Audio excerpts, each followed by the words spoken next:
يا أيها الذين آمنوا كتب عليكم الصيام كما كتب على الذين من قبلكم لعلكم تتقون. الحمد لله رب العالمين والصلاة والسلام على أشرف الأنبياء والمرسلين وعلى آله وصحبه أجمعين. Mes chers frères et sœurs, nous sommes entrés dans le mois de Sha'ban et nous arrivons à terme de ce mois qui est le mois de Sha'ban.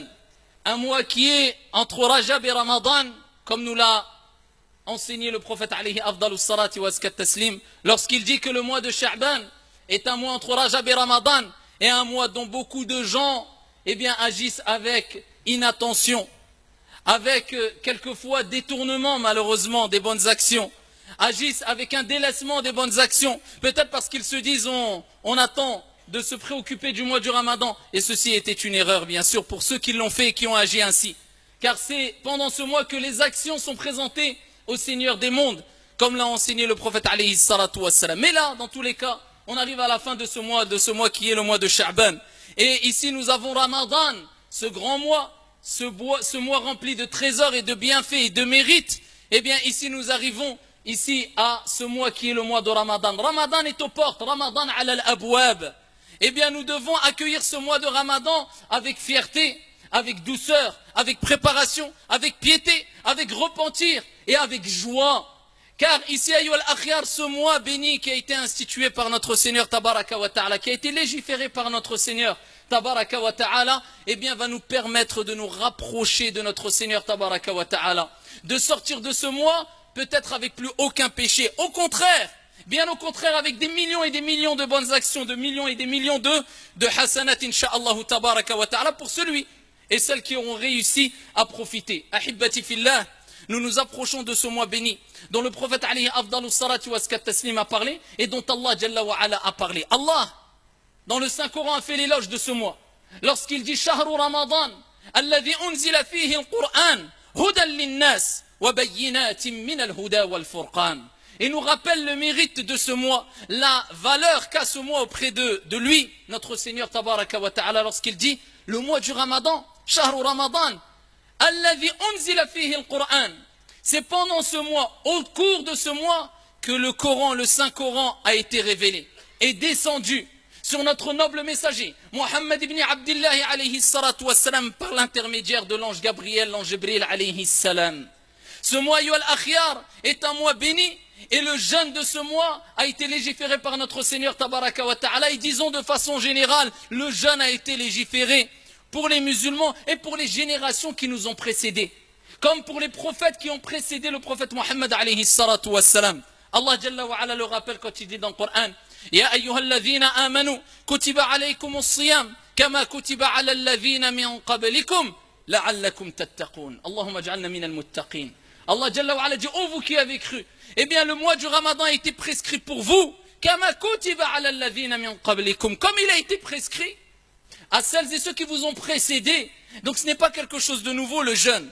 Ça a été prescrit à l'époque de Moïse, Moussa, à l'époque de Jésus, Isa, à l'époque de Noé, Noé, à l'époque des prophètes et des envoyés qui ont précédé le dernier des prophètes, Muhammad alayhi afdalus salati wa azkat taslim. Et dans ce verset coranique, Allah subhanahu wa ta'ala a mentionné un fruit et un des objectifs à atteindre à travers le mois du Ramadan. La'allakum tattaqun. Peut-être atteindriez-vous la piété. Car le but du jeûne du Ramadan, ce n'est pas simplement de se priver de boire et de manger. Car cela, comme disaient certains plus prédécesseurs, c'est ce qu'il y a de plus facile. Mais c'est d'atteindre la piété, la crainte révérentielle vis-à-vis de notre Seigneur Tabaraka wa Ta'ala. La'allakum tattaqun. C'est ce que tu dois atteindre.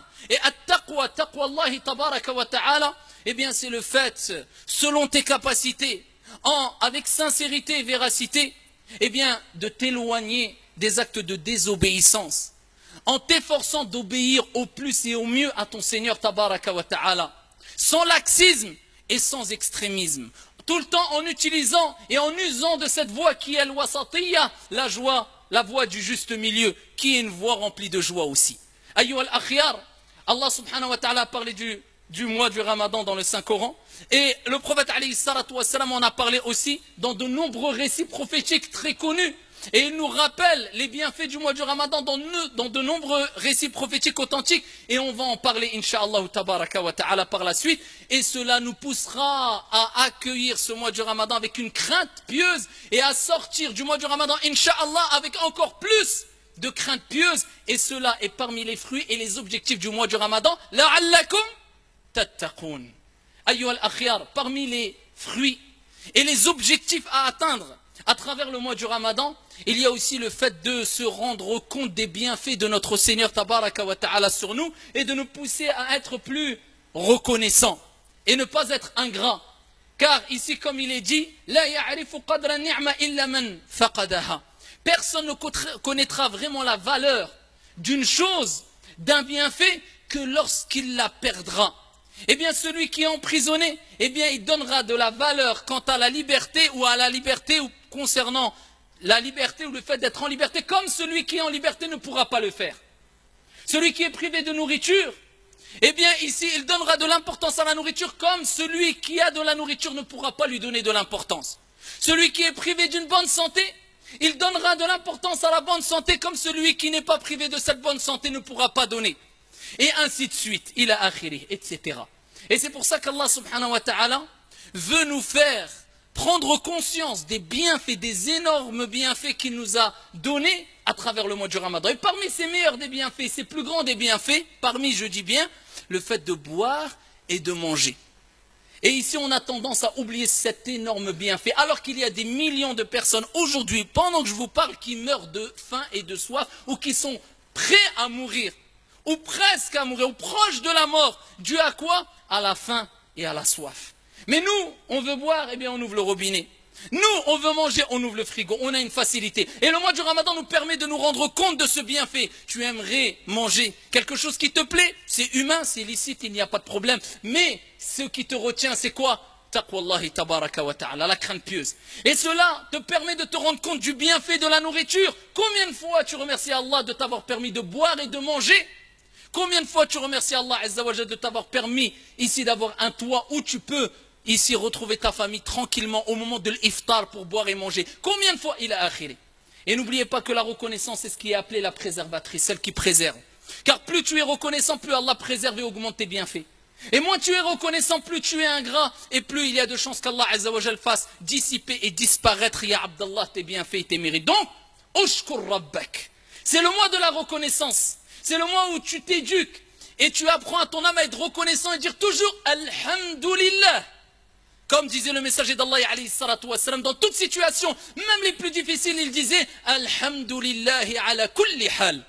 Louange à Allah dans toute situation. Et c'est ainsi que le prophète alayhi afdalus salati wa askat taslim, ainsi que Sahaba ont réussi à vivre avec cet épanouissement et avec ce qu'on appelle al-qana'a. Le fait de se suffire du peu et de remercier Allah Jalla wa Ala et d'être toujours épanoui, joyeux et gai et ne pas ici se renfermer sur soi-même en ne cessant de se plaindre, alors qu'au lieu de regarder ceux qui sont en dessous de nous, on ne regarde que ceux qui sont au-dessus de nous, et cela est une erreur grave. Et cela est la voie de l'ingratitude. Ayyuha al-ikhwat wal akhawat. Il faut savoir que pendant ce mois du Ramadan se passe énormément de choses. Qu'est-ce qui se passe pendant ce mois béni du mois du Ramadan? Eh bien, il est rapporté dans le hadith, rapporté par Al-Bukhari wa Muslim fi Sahihain. Le prophète alayhi afdalus salatu wa askat taslim a dit Idha ja'a Ramadan, quand le mois du Ramadan arrive, eh bien, il y a un héros ou un ange qui s'exclame et qui dit Ya baghi al-khayri aqbil, Ya baghi al-sharri aqsir. Ô toi qui veux le bien, ô toi désireux de faire du bien, eh bien, approche.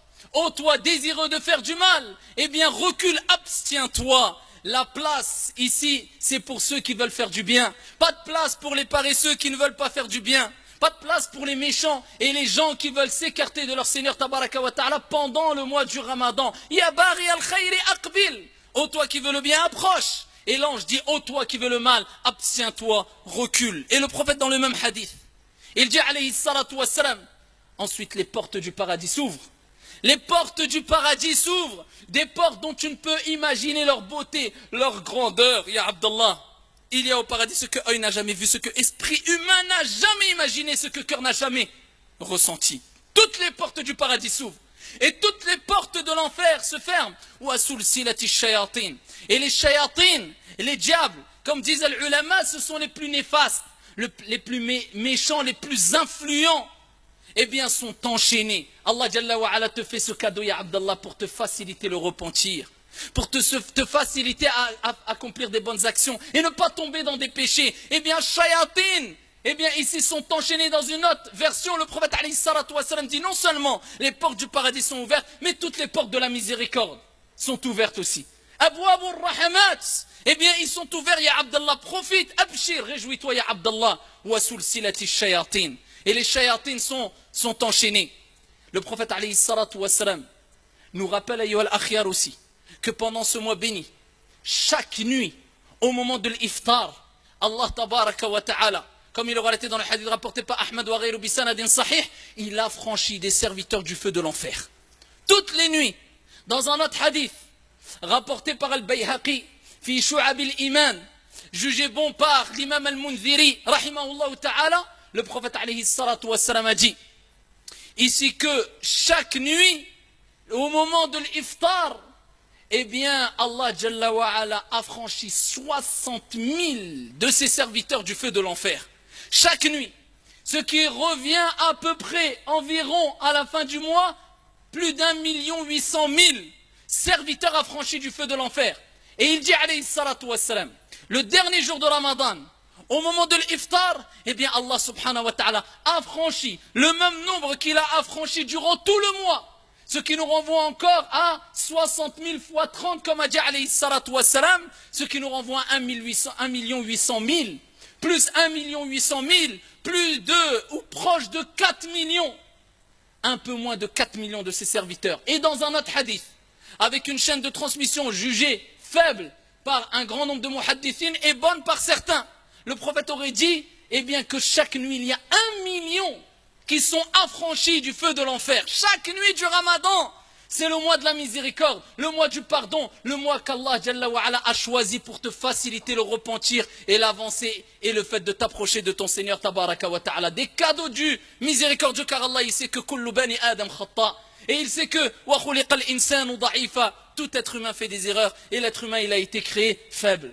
Rapporté par Al-Bukhari wa Muslim. Le prophète alayhi salatu wa salam a dit Man sama Ramadan imanan wa ihtisaba ghufira lahu ma taqaddama min dhanbi. Encore un cadeau. Celui qui jeûne le mois du Ramadan, imanan wa ihtisaba, poussé par sa foi et en espérant la récompense divine. Et on jeûne tous, walillahi alhamd, poussé par notre foi et on espère tous, walillahi alhamd, la récompense divine. Abshir ya Abdallah, ghufira lahu ma taqaddama min dhanbi. Allah, le prophète, il dit tous tes péchés, eh bien, seront pardonnés. Dans un autre hadith, Man qama Ramadan, simplement celui qui prie les nuits du mois du Ramadan, imanan wa ihtisaba, de la même manière, eh bien, tous ses péchés seront pardonnés. Et dans une version, le prophète alayhi salatu wa salam a dit, celui qui, simplement une nuit dans le mois du Ramadan, Laylatul Qadr, on en parlera incha'Allah ta'ala prochainement, Man qama Laylatul Qadr, imanan wa ihtisaba, ghufira lahu ma taqaddama min dhanbih. Et c'est pas étonnant après qu'on lit des hadiths où le prophète alayhi salatu wa salam a blâmé et a dit malheur à celui dont le mois du Ramadan est passé et il n'a pas été pardonné. Parce que c'est une catastrophe. C'est trop facile. Allah nous a facilité énormément le fait qu'on sorte du Ramadan sans aucun péché. Eh bien celui qui passe le mois du Ramadan, il n'a pas été pardonné, malheur à lui, c'est une catastrophe. Comme a dit le prophète alayhi salatu wa salam. Mais de par sa miséricorde, Allah Jalla wa Ala, comme on l'a vu à travers le nombre des affranchis du feu de l'enfer chaque nuit, on sait très bien qu'il y a des millions et des millions pendant chaque Ramadan à qui Allah pardonne tous les péchés bi'idhnillahi tabaraka wa ta'ala. Rien d'étonnant, la miséricorde d'Allah Jalla wa Ala dépasse sa colère. Et Allah Azza wa Jalla a voulu qu'on soit miséricordieux et c'est pour ça le prophète a dit Man la yarham la yurham. Celui qui ne fait pas miséricorde aux gens, eh bien on ne lui fera pas miséricorde. Avec tout cela, on voit des gens durs envers les gens. Dans leur jugement, dans leur critique, un tel est bon, un tel est pas bon, un tel fait tel péché, un tel mêle-toi de tes affaires. Te sens-tu plus dur ou plus équitable ou plus juste que des prophètes ou des envoyés qui ne réagissaient pas comme cela? Celui qui ne fait pas miséricorde, il ne lui sera pas fait miséricorde. Qu'est-ce qui se passe encore pendant le mois du Ramadan? Rapporté par l'imam Ahmad, rahimahullah ta'ala. Eh bien le prophète alayhi afdalus salatu wa azka taslim, il nous rappelle que pendant ce mois béni, eh bien le fait de pouvoir jeûner pendant ce mois béni, eh bien va t'apporter une récompense spéciale au jour de la résurrection. Dans le Bukhari ou Muslim, dans le hadith rapporté par Ahmed, le prophète alayhi salatu wa sallam dit au jour de la résurrection, ton jeûne, as-siyam, et al-Qur'an, la récitation du Qur'an, le fait d'avoir récité le Qur'an pendant la nuit, viendront au jour de la résurrection. Et ils intercéderont pour toi, ils parleront. Al-kayfu majhoul. Le comment on ne sait pas, mais ils vont parler. Ton jeune siyam, il va parler. Et ta récitation du Coran la nuit, elle va parler. Et le jeune dira, Ya Allah, je l'ai empêché de boire et de manger. Je l'ai empêché de boire et de manger la journée. Permets-moi d'intercéder. Al-shafa'a, Ya Allah. L'intercession, permets-moi d'intercéder en sa faveur. Al-Qur'an viendra et dira, Ya Allah. Et ce n'est pas ceux qui ont fait n'importe quoi avec le Coran. Ceux qui l'ont utilisé la nuit. Et ça, on voit l'application du Coran. Ils le récitaient la nuit. Ce n'est pas ils l'apprenaient par cœur simplement. Non, ils le récitaient, ils le méditaient, ils l'appliquaient. Et ils l'utilisaient pour les prières nocturnes. Ya Allah, je l'ai empêché de dormir. Permets-moi d'intercéder en sa faveur. Et le prophète alayhi salatu wa sallam dit, Allah leur permettra d'intercéder en leur faveur. Donc ici, tous ces bienfaits, Yol Akhir nous rappelle que le mois du Ramadan est un mois où il faut profiter selon ses capacités, sans laxisme et sans excès, et savoir que c'est un mois rempli de bienfaits et de trésors qu'Allah Azza wa Jalla nous a donnés à Yol Ahibba. Et il faut savoir ici que le mois du Ramadan n'est pas simplement le fait de s'abstenir de boire et de manger. C'est pas quelque chose de mécanique, je bois pas, je mange pas, c'est le maghreb, l'adhan, je bois, je mange, et voilà. Non. C'est au-delà de cela, c'est un mois de spiritualité, un mois d'éducation. C'est une école, Ramadan, madrasa, c'est une formation, le mois du Ramadan. Et c'est pas pour rien que la personne, quand il ne boit pas, il ne mange pas, il est plus faible. Et on sait très bien que le fait d'être faible, d'avoir ressentir ton corps faible, ça te pousse à agir avec plus de douceur, de calme. Allah, il t'éduque, c'est-à-dire il te pousse à être calme, à être doux. Et le but, c'est de sortir de Ramadan avec un diplôme, entre guillemets. Et un diplôme de réussite qui te permettra de cheminer après Ramadan, d'avancer, de continuer. C'est pas le Ramadan commence, Ramadan finit et stop, on met de côté. Non, c'est une formation, c'est une école, c'est une éducation, ya Abdallah. Et le prophète alayhi salatu wa sallam nous le rappelle. Quand il dit, kama ja'a fi sahih, quand l'un d'entre vous jeûne, commence le jeûne du Ramadan, qu'il s'abstienne de toute obscénité. Toute mauvaise parole, des insultes, des paroles mensongères, etc. Tout ce que Allah et son messager détestent. Il parle bien. Il parle bien aux gens. Il dit aux gens des bonnes paroles. Eh bien ici, quand la personne s'abstient d'obscénité et de mauvaises paroles, et que la personne qui est en face de lui, eh bien le provoque, ou veut lui faire du mal, ou le tuer, eh bien comment doit-il réagir? Le prophète alayhi salatu wa sallam dit, eh bien si quelqu'un, eh bien le provoque, ou veut le tuer, ou l'insulte, eh bien qu'il dise à deux reprises, inni sa'im, inni sa'im. Je suis en jeûne, rapporté par Al-Bukhari. Ça nous rappelle que c'est une éducation. Tu dois te retenir ta colère, et t'éduquer, et préserver ta langue. Tu fais siyam avec tes yeux, siyam avec ta langue, siyam avec tes oreilles, siyam avec ton cœur. Siyam, c'est la relation spirituelle avec ton Seigneur. C'est al-khalwa ma'a rabbik. C'est l'intimité avec ton Seigneur, personne ne te voit et tu fais du zikr, du tasbih, du tahmid, du tahlil, même quand tu vas au travail, même quand selon tes capacités, mais avec sincérité, véracité et conformité, ya Abdallah. Ça c'est siyam. Et là on rebondit pour dire aux jeunes particulièrement et même aux gens de façon générale, même dans les mosquées, attention, ne gâchez pas tout. Quand vous sortez de salat at-tarawih et qu'il est très tard, vous savez qu'il est très tard maintenant, salat al-tarawih, ça va être à minuit pour certaines villes, un peu moins pour d'autres, et plus tard, comme nous ici, c'est presque minuit 20, très très tard. Les gens dorment, les gens travaillent, il y a des voisins. Et le prophète a dit à 3 reprises, comme vous connaissez toutes et tous le hadith par cœur, rapporté par Muslim, Wallahi la yu'min, Wallahi la yu'min, Wallahi la yu'min. À 3 reprises, le prophète jure. Il jure, le prophète, à 3 reprises. Il n'est pas croyant. Il n'est pas croyant. Il n'est pas croyant. Qui c'est cette personne? Jusqu'à ce que tu jures à 3 reprises. Celui qui ne préserve pas son voisin de son propre mal. Du bruit, des insultes, le fait de mal se garer. Eh bien sache que le prophète alayhi salam a dit à 3 reprises, il n'est pas, c'est-à-dire il n'a pas complété sa foi. Il a un khalal, une déficience grave dans sa foi. Bien qu'il puisse prier toute la nuit, jeûner toute la journée, faire des invocations, lire le Coran, eh bien ça reste quelqu'un qui a une déficience grave dans sa foi. Alors si tu gâches tout, ya Abdallah, en sortant à minuit et demi, quand tu sors de la mosquée, autant que tu restes chez toi, pour pas gâcher tout. Quand tu sors de la mosquée, Fansarif ya Abdallah, pars, prends la fuite, rentre chez toi, discrètement, parle doucement, c'est l'heure d'aller dormir, ou de faire qiyamul layl, ou de te reposer. Et sache que même la meilleure des créatures, Mohammed alayhi salatu wassalam, avait un temps où il dormait chez lui le soir. Donc rentre chez toi, repose-toi, retrouve ta famille, salli salat al-fajr à l'heure, et ensuite ici repose-toi ou va à tes activités, mais ne dérange pas les gens. Et je m'adresse aussi aux jeunes dans les cités, qui quelquefois ont tendance à rester très tard la nuit, pendant le mois du Ramadan, en attendant la prière de l'Fajr. C'est pas pour la prière de l'Fajr, mais pour la plupart malheureusement juste pour pouvoir manger encore un peu avant le Fajr. Et ils dérangent tout le monde, wal'iyadu billah, même en dehors du Ramadan, on le voit malheureusement. Et des gens qui se disent musulmans avec tout le respect qu'on leur doit, et on sait qu'il y a un grand bien dans les jeunes de cité, et on ne généralise pas, mais il y a toujours des petits groupes qui pensent que l'islam c'est une mode, et c'est une tenue vestimentaire, ou encore une barbe ou un qamis, wal'iyadu billah, simplement ça se limite à ça l'islam, catastrophique. Et le comportement dérapage toute la nuit, jusqu'à ce que des gens, même des musulmans, invoquent contre eux. Et combien de jeunes on a vu, et combien d'histoires on a entendues, et on a vécu, où des jeunes musulmans qui dérangeaient d'autres personnes, musulmanes et non musulmanes, dans des quartiers, d'autres personnes invoquaient en ça, contre cette personne-là, jusqu'à ce qu'on entende Foulan Met, Allah yarhamou. C'est un jeune, 15 ans, 18 ans, 20 ans, Met, pourquoi? Et parmi les invocations qui ne sont pas rejetées, Da'watul Mazloum, celui qui est opprimé, tu lui fais une injustice, tu lui prives de son droit, tu le prives de dormir, de se reposer. Et maintenant on respecte que très peu les parents, je parle des jeunes dans les cités, et on pense que la religion c'est simplement une étiquette. On est loin de cette relation spirituelle qu'avaient les compagnons avec leur Seigneur. L'islam c'est husnul khuluq. Tu n'as pas husnul khuluq, tu n'as que très peu de l'islam. C'est le bon comportement. Tu dégages pas le bon comportement, te trompe pas ya Abdallah, tu n'as que très peu de l'islam. Pour terminer, ayyuhal akhyar, quelques petites règles rapides et très concises sur certaines règles de jurisprudence concernant le jeûne. Eh bien, je rappelle à mes chers frères et sœurs que le jeûne est obligatoire, bien sûr, que pour celui qui a atteint la puberté, qui a la raison, qui a les capacités, celui qui est malade ou bien qui a peur que sa maladie s'accentue avec le jeûne, eh bien, à ce moment-là, il a le droit de ne pas jeûner. Et même, il lui est demandé de ne pas jeûner. La yukallifu Allahu nafsan illa wus'aha. Allah ne donne pas une âme une charge au-dessus de sa capacité. Va manger et va boire et il n'y a aucun problème.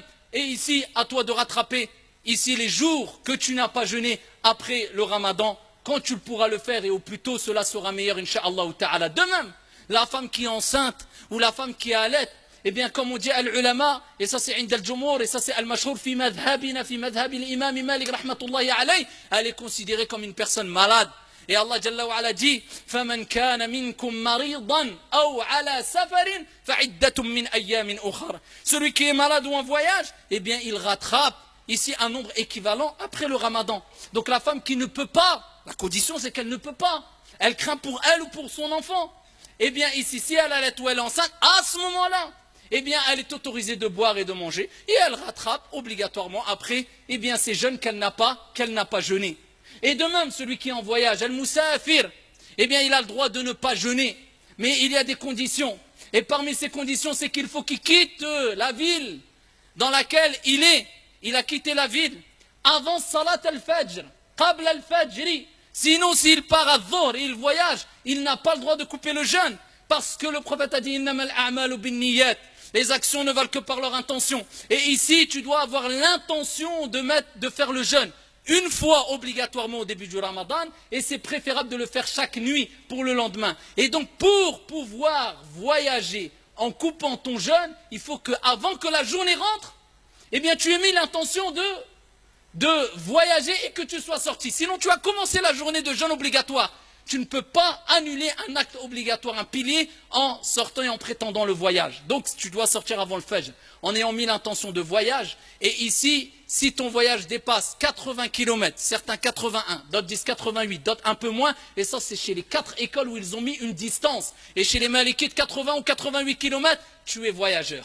Et ici, quand tu arrives à destination, si tu restes moins de 4 journées complètes, eh bien à ce moment-là, tu as le droit de boire et manger, tu as le choix. Si tu as l'intention de rester plus de 4 jours, eh bien, hada ma'rouf, eh bien tu es considéré comme muqim. Tu n'as pas le droit de faire le qasr, tu n'as pas le droit de faire le jam' et tu n'as pas le droit de rompre ton jeûne.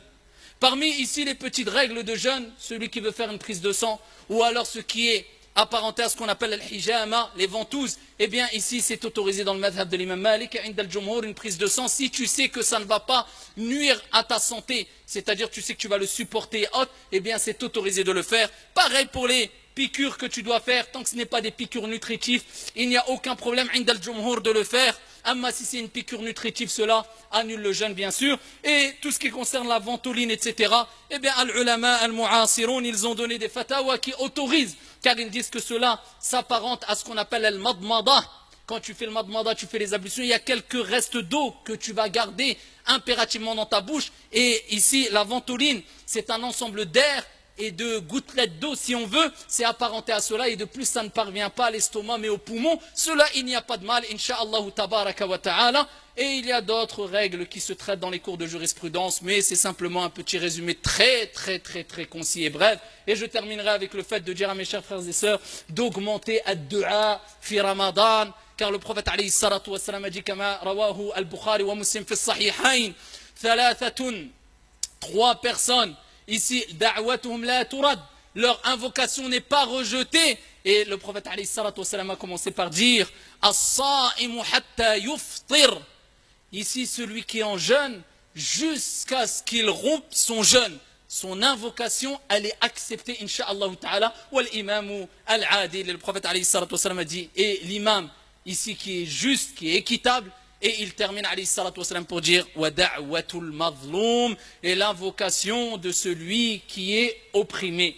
هذا والله تعالى أعلى وأعلم وأحكم. إن الله وملائكته يصلون على النبي يا أيها الذين آمنوا صلوا عليه وسلموا تسليما. اللهم صل وسلم وزد وبارك عليه وعلى آله وصحبه أجمعين. وارض اللهم عن الخلفاء الراشدين المهديين أبي بكر وعمر وعثمان وعلي ومن تبعهم بإحسان إلى يوم الدين. اللهم أرنا الحق حقا وارزقنا اتباعه وأرنا الباطل باطلا وارزقنا اجتنابه.